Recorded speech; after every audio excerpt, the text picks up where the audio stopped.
안녕하세요. 조인 목사입니다. 오늘도 무더운 하루인데요. 주의 말씀을 읽으면서 또 저희들 상쾌함을 맛보도록 할까요? 오늘은 누가복음 13장에 있는 말씀입니다. 먼저 두 가지 이야기를 주께서 들려주시는데 그걸 한번 읽어볼까요? 누가복음 13장 1절입니다. 그때 마침 두어 사람이 와서 빌라도가 어떤 갈릴리 사람들의 피를 그들의 제물에 섞은 일로 예수께 아뢰니 대답하여 이르시되 너희는 이 갈릴리 사람들이 이같이 해 받음으로 다른 모든 갈릴리 사람보다 죄가 더 있는 줄 아느냐? 너희에게 이르노니 아니라 너희도 만일 회개하지 아니하면 다 이와 같이 망하리라. 또 실로암에서 망대가 무너져 치어 죽은 18사람이 예루살렘에 거한 다른 모든 사람보다 죄가 더 있는 줄 아느냐? 너희에게 이르노니 아니라 너희도 만일 회개하지 아니하면 다 이와 같이 망하리라. 이에 비유로 말씀하시되 한 사람이 포도원에 무화과 나무를 심은 것이 있더니 와서 그 열매를 구하였으나 얻지 못한지라. 포도원 지기에게 이르되 내가 3년으로 와서 이 무화과 나무에서 열매를 구하되 얻지 못하니 찍어버리라. 어찌 땅만 버리게 하겠느냐? 대답하여 이르되 주인이여 금년에도 그대로 두소서. 내가 두릅하고 거름을 주리니 이후에 만일 열매가 열면 좋거니와 그렇지 않으면 찍어버리소서 하였다 하시니라. 이 누가복음 13장 1절부터는 우리가 12장에서도 보았지만은 계속해서 예수께서 종말에 관한 이야기, 그리고 회개에 관한 이야기를 저나 여러분에게 들려주십니다. 예수님이 보시기에 세상은 어차피 하나님의 계획 안에서 종말을 향해 달려가는 거고요. 그 안에 저희들이 할 일은 회개할 일이죠. 오늘 여기 보면 두 가지 사건을 이야기하는데 첫째는 빌라도 이야기를 합니다. 여러분 빌라도는 실제로 그 기록에 보면 굉장히 잔혹한 사람이었다고 해요. 당시의 통치자의 전형을 보여주었겠죠. 마음에 들면 그저 아낌없이 상을 주지만 조금이라도 마음에 어긋나 하면 바로 그냥 처벌하는, 대부분의 고대 처벌은 죽음이니까요. 사랑하는 여러분, 지금처럼 감옥에 징역 1년, 2년 이런 경우가 거의 없고요. 되게 이렇게 눈밖에 나면 그냥 죽이면, 그러니까 사람의 생명이라고 하는 것이 생명의 가치를 이렇게 여기는 것이 지금하고는 좀 다르죠. 그러니까 오늘 빌라도가 어떤 사람이 예루살렘에 제사하러 왔던 사람 가운데 몇 사람을 죽여버렸습니다. 그것도 제단 앞에서 죽였습니다. 빌라도의 잔혹성이죠. 빌라도가 그 유대 통치 일종의 집정관으로 와 있잖아요. 군대에 로마의 어떤 총독으로 와 있는 거잖아요. 그러니까 이때 이제 유대는 특별히 로마가 점령했던 많은 나라들 가운데 특별히 유대는 반란이 많은 나라였고, 왜냐하면 하나님의 백성이라는 이런 자부심이 있잖아요. 그런 것들이 고분고분하지 않고 항상 반란을 꿈꾸고 있고, 그러니까 또 유대인의 절기 때가 되면 유대인들이 다 모이잖아요. 나라가 따로 없기 때문에 민족은 흩어졌지만 그래서 절기를 기억하면서 함께 모여서 그들이 이제 신앙도 확인하고 우리가 유대인이다, 하나님의 자녀다, 정체성을 확인하는 그런 시기니까 그때 이제 폭동이 많이 일어났다 봅니다. 그러니까 빌라도가 그때가 되면 굉장히 긴장하는 거죠. 예수님도 이제 그 6월절 그때 예루살렘에 모여든 사람들과 더불어서, 그리고 그 절기의 마지막에 예수님이 처형이 되시잖아요. 이제 그런 것들. 그러니까 하여간 유대인들이 모이는 곳에 반드시 소요가 있고, 그럴 때에 이 지도자는 빌라도 같은 지도자는 그런 것들이 무사히 지나가길 바라니까. 근데 아마 이때에도 예루살렘 성전에서 제사하면서 민족의식을 고취했던지 우리는 알 수 없지만 빌라도의 눈밖에 난 게 있었겠죠. 이 빌라도가 그냥 로마 병정들을 명예해서 그냥 죽여버리라 했단 말이에요. 그리고 심지어는 그 제단 앞에다 그 피를 흘리게 하는. 이스라엘 사람들이 생각할 때는 도저히 있을 수 없는 일이지만 빌라도는 그런 일을 태연하게 행합니다. 그때 오늘 예수께서 이 이야기를 서로 나누실 때 또 실로암 망대, 실로암 연못 나오잖아요. 그 연못 옆에 이 망대가 아마 이렇게 군사용 망대가 있었던 모양인데, 그게 공사하든지 어찌됐든지 간에 하여간 무너져서 18명이나 되는 많은 사람들이 죽었나 봅니다. 그때 예수께서 지금 이 두 이야기를 이렇게 가져와서 말씀하시면서 사람의 어떤 재난, 죽음에 관한, 급작스러운 죽음에 관한 이야기를 하셔요. 그때 당시에 통념은 죄의 값을 받는다 생각했거든요. 그러니까 빌라도가 죽였던 저 사람들도 실은 하나님의 눈밖에 나서 빌라도가 로마 군인들에게 명예해서 죽인 거지만 실제로 저 사람들은 죽을 만한 뭔가 잘못이 있었을 겁니다. 이런 생각. 또 실로암 망대가 무너져서 18명이 죽었을 때에 저들에게 닥친 고통은 틀림없이 이유가 있는 고통이지 그저 무관한 고통은 아니다. 저들과 무관한 고통은 아니다. 이제 이렇게 여기는 것이 당시의 통념이었으니까 근데 예수께서는 그들에게 죄를 돌리면서 너희는 죄 없다 하지 말라. 지금 이렇게 이야기하시는 겁니다. 그러니까 세상에 일어날 일들 우리는 뭐 알 수 없지만 때로는 우리가 기쁘게 여기는 일, 또 슬프게 여기는 일, 고통스럽게 여기는 일이 내 인생이든 우리가 더불어 사는 타인의 인생이든 간에 일어나기 마련이잖아요.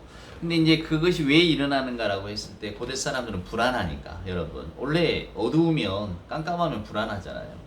그 왜 깜깜하면 불안한가 하니까 저희들이 눈으로 볼 수 없어서 그래요. 예측할 수가 없잖아요. 무슨 일이 일어나고 무엇이 나를 기다리고 있을지 알지 못하니까 공포는 거기에서 옵니다. 그러니까 공포는 어디에서 유래하느냐? 무지예요, 무지. 몰라서. 알면, 예측하면 공포스럽지가 않죠. 근데 우리가 예측을 못하고 또 뭐가 있을지 모르기 때문에 그게 공포가 오는 겁니다. 사람들도 재난이 여러분 뭐 소리하고 옵니까? 예고하고 오는 건 아니잖아요. 그럼 재난이 아니죠. 예고하면 다 하지만 대비할 수가 없잖아요. 갑작스럽게 닥친 재난, 그것이 천재지변일지 뭐 인재일지 혹은 어떤 사고일지는 모르지만 우리는 그 앞에서 당황하기 마련입니다. 불안하기 때문에 살아가는 여러분, 무엇이 나를 기다리고 있을지 몰라서 불안하기 때문에 사람들이 그 불안을 달래보려고 틀림없이 뭔가 어떤 그 재난에는 이유가 있고 그 재난의 대부분은 그 당한 사람에게 원인이 있다고 이렇게 돌리는 거예요. 그럼 어떻습니까? 재난 당한 자는 말이 없고 재난 당하지 않는 사람은 그걸로 또 위로를 삼을 것 아닙니까? 예수께서는 이것을 지금 정면으로 부정하고 계시는 거예요. 그렇지 않다는 거죠. 오늘 저나 여러분도 지금 시절을 살면서도 우리가 이런 일, 이런 생각에 머물 때가 얼마나 많습니까? 또 우리가 어떤 어려운 일을 당하면 내가 무슨 죄가 이렇게 많아서 우리가 이런 식으로 한탄하는 소리를 많이 듣잖아요. 근데 예수님은 그렇지 않다는 거예요. 한 개인의 일생에 있어서 어떤 일, 불행일지 뭐 이런 재난일지 닥칠 수 있다는 겁니다. 근데 그 닥치는 것은 사랑하는 여러분, 그것이 그 사람의 죄 때문이 아니라는 거예요. 이 일을 보고 무화과나무 비유를 바로 하시잖아요. 그 열매를 맺을 줄 알았더니 열매 안 맺더란 말이야. 그럼 베어버려야지. 근데 주님은 좀 기다리라 그러잖아요. 한 번 더 기다려 보겠습니다. 이 말이 핵심입니다. 결국 무엇이냐면 저나 여러분에게 이런 빌라도의 사건이라든가 아니면 실로암 망대가 무너지는 일들은 언제나 누구에게든 일어날 수 있는 일이라는 거예요. 그것이 우리 인생이라는 겁니다. 그러니까 그 일이 닥치기 전에 얼른 회개에 합당한 열매를 맺어라. 즉 마음을 하나님께로 돌이키고 이렇게 하나님 앞에서 회개하는 심정으로 살아가라는 거죠. 그러니까 오늘 예수님이 이 말씀이 굉장히 여러분 지금 우리가 듣기에는 아무렇지 않게 받아들여질지 몰라도 이때 당시에는 굉장히 혁명적인 겁니다. 사람이 다 어떤 재난의 원인을 그 사람에게 돌리고 있을 때에 죄의 결과가 그렇게 나타난 게 아니고 그것은 우리가 알 수 있는 일이 아니라 우리가 단지 저 사건을 보고 기억할 것은 왜 저런 일이 내게 안 일어났을까? 또 더 나아가서는 저것이 우리 인간의 운명인데 그러면 내 삶이 그냥 이렇게 그냥 평탄하게 흘러간다 생각하지 말고 지금 돌이켜야 된다라고 하는 거죠. 바울이 고린도 교인들에게 뭐라고 말합니까? 손줄로 생각할 때 넘어질까 조심하라고 하잖아요. 우리 인생이 그렇다는 겁니다. 근데 포도나무, 오늘 이 무화과나무 비유에서 알 수 있듯이 포도원에 무화과나무를 심었다. 근데 뭐 열매를 안 맺었다. 베어버려야죠. 이런 의미는 무슨 이야기냐면 오늘 농부에게 기다리라고 하잖아요. 기다려라. 즉 예수님께서는 우리 하나님은 기다리는 분이시다라고 하는 것을 가르쳐 주시는 거죠. 그래서 여러분 베드로의 후서에 보면 베드로가 뭐라고 말합니까? 우리가 당장에 멸망하지 않는 것은 우리가 어느 정도 조금이라도 우리 안에 선함이 있어서가 아니라 하나님께서 모든 사람을 구원하시려고 기다리고 오래 참고 계시는 것이다. 이렇게 말하잖아요.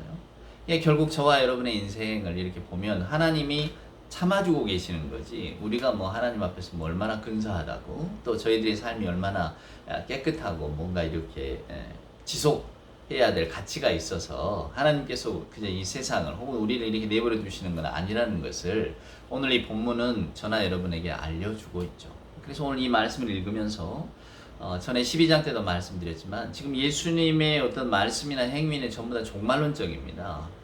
하나님의 세상, 하나님의 약속이 이루어질, 하나님의 나라가 도래할 그때가 왔다 이거예요. 근데 너희들 어떻게 살고 있니? 여전히 너희들의 삶이 마치 영원할 것처럼 이렇게 쭉 살고 있지 않느냐는 거예요. 우리 인생이라고 하는 것이 어디 안전한 게 어디 있느냐? 든든한 게 어디 있느냐? 다 예측 가능하냐? 아니라는 거잖아요. 언제 재난이 닥칠지, 언제 태풍이 불어올지 모른다는 거예요. 그러면 그 인생들을 바라보고 또 그런 일들이 일어나는 걸 보면 우리가 해야 될 일은 저 사람의 죄가 무엇일까? 저 사람이 왜 저런 어떤 재난을 당했을까? 이게 아니고, 인간의 삶이라는 게 이렇게 갑작스럽게 종말을 구할 수도 있겠구나.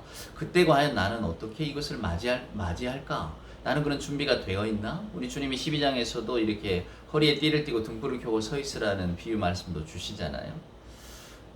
제가 군종 목사를 근무할 때, 강릉에서 2년을 살았거든요. 그때 이제 월드컵이 있던 2002년, 예, 좋았죠. 월드컵을 한창 나라가 들뜨고, 또 저희들이 뭐 4강에도 올라가고 얼마나 좋았습니까? 저도 그 기뻤던 6월 7월을 생각합니다. 얼마나 좋았던지. 근데 8월 31일, 그해 8월 31일에 강릉에 기록적인 폭우가 쏟아졌거든요. 이른바 태풍 루사입니다. 네, 하루 저녁에 약 900mm, 뭐 1m 가까이 온 거죠. 하루에 1m가 왔다. 강수량이 그 정도 됐다. 어떻게 표현하면 되냐면, 어느 정도로 비가 오면 1m가 될까요? 사랑하는 여러분. 그때 제가 느낀 거는 새벽부터 저녁까지인데요. 그냥 양동이로 쏟아 부어요. 우리들이 막 할 때처럼. 더운 날 샤워할 때 물 막 끼얹잖아요. 그냥 이렇게 내리는 정도가 아니라 그냥 양동이로 쏟아 붓는다는 표현이 맞을 정도. 그렇게 하루가 오면 거의 24시간 정도 오면 한 1m쯤 오는 것 같아요. 그러니까 대비가 안 돼 있었죠. 저희도 마찬가지고. 저는 마침 그날 우리 신우 형제들, 군에 있는 사병 형제들하고 같이 이제 축구하기로 뭐 라면 이렇게 쌓아놓고, 실은 그게 아이들 뭐 전도하기 위한, 또 아이들과 가까워지기 위한 하나의 행사인데, 돌아가면서 이제 부대별로 그날 그런 예정이 되어 있어서 아침도 비가 오길래 오늘 축구해야 되는데 하필 비가 오네 이러고 말았단 말이에요. 아무도 심각하게 생각하지 않았어요. 근데 새벽에 아침에 그냥 아이고 우리 축구해야 되는데 어떡하지 이걸 걱정하고 있던 제가 저녁 해가 질 무렵에는 이제는 교회 안으로 강대상으로 대피하고, 나중에는 그도 안 돼서 교회 옥상까지, 교회 그 종탑까지 이렇게 올라갔던 기억이 나거든요. 감사하게 비가 그쳤죠. 그래서 살아났지. 비가 더 왔더라면요, 종탑에서 이제 어디로 가겠습니까? 그리고 더군다나 저희는 이렇게 부대가 바다하고 면에 있어서 활주로가 있잖아요. 공군 비행장은. 그러니까 바다하고 면에 있습니다. 조금만 더 왔더라면 그냥 다 바다로 쓸려 나가는 거죠. 쓸려 나가면 못 찾죠. 네, 그런 절체절명의 순간도 있었습니다. 그래서 잠깐 저도 밤에 한 11시쯤에 비는 그치지 않고 소망은 없고, 이제 우리는 다 교회 종탑 밑에 갇혀 있고 한 40명 넘는 사람들이 갈 데도 없잖아요. 도망갈 데도 없고. 그때 잠깐 그런 생각이 들었었어요. 삶이 이렇게 끝나는 거구나. 이렇게 끝나는 거구나. 예. 아마 저뿐 아니라 다른 사람도 다 그런 생각을 했겠죠. 이게 재난은 우리가 감당할 수 있는 게 아닙니다. 또 인간의 삶이라고 하는 것이 대비할 수 있는 것도 아니잖아요. 갑작스럽게 닥치는. 우리 주님은 오늘 그 이야기를 하고 계세요. 언제든 누구에게든 빌라도의 어떤 이런 그 잔혹한 일이나, 혹은 이 실로암 망대가 무너져서 생명을 잃은 18명의 일이나, 이게 우리에게 닥칠 수 있다는 겁니다.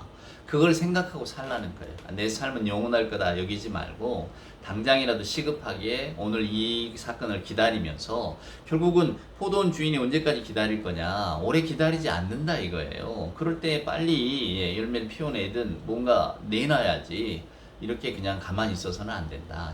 회개의 시급성에 대한 이야기를 저나 여러분에게 들려주고 계시죠. 그래서 여러분, 오늘 이 말씀, 예수님의 그 긴박함 또 절실함을 아셔야 저희들이 이 말씀 속으로 깊이 들어갈 수 있는데요. 저도 그렇습니다만은 저희들이 늘 우리들의 삶이 마치 영원할 것처럼 살아가잖아요. 당장의 내일이라도 죽음이 닥칠지 모른다, 이런 생각을 하고 사는 사람은 없을 겁니다. 그렇게만 생각하는, 우리가 흔히 메멘토 모리라고 하잖아요. 죽음을 기억하라. 죽음을 기억하는 삶을 살면 분명히 우리가 좀 달라질 텐데. 그래서 예수 믿는 공동체가 제가 늘 종말론적이라고 이야기하는 게, 종말론적이라는 것은 여러분 세상살이 다 끝나고 하나님의 좋은 세상에 와서 우리가 거기서 만복을 누리자, 이런 사이비 종말론이 아니고요. 종말론적이라고 하는 것은 주님이 언제 오실지 알지 모르지만 알 수 없지만 금방이라도 오신다는 거예요. 우리의 죽음이 눈앞에 와 있다는 거죠. 그걸 기억하는 순간부터는 우리의 삶의 모든 방향이 달라지게 될 거라고. 그것이 성경의 가르침입니다. 하나님 앞에 선다는 것은 이런 마음으로 서는 거죠. 그러니까 어쩌면 거룩한 두려움도 있고 그렇잖아요. 미래를 알 수 없으니까 두렵긴 하지만, 그럼에도 불구하고 신실하신 하나님이 계시다고 하는 것 때문에 우리가 용기를 얻는 거죠. 사랑하는 여러분. 그리고 그 용기를 가지고 살아가는 겁니다. 하나님이 선하시기 때문에 하나님이 창조하신 모든 것이 선하고 또 하나님과 더불어 올 종말의 사건도 선합니다. 우리가 그 믿음을 가지고 살아가면 두려움보다는 오히려 하나님이 기뻐하시는 삶이 무엇일까? 또 하나님께 부요하다는 게 무엇일까? 하나님의 통치를 더 생각하며 산다는 게 무엇일까? 내 눈에 보이는 내 삶이 이게 전부가 아니라는 것을 생각하고 사는 삶은 어떤 것일까? 예, 우리가 이런 것들을 생각하는 순간부터 우리는 믿음으로 한 발짝 더 들어가게 됩니다. 오늘 이 말씀 여러분 기억하시고 늘 믿음이 부요한 자, 하나님께 대하여 부요한 자로 우리가 살 수 있기를 소망합니다.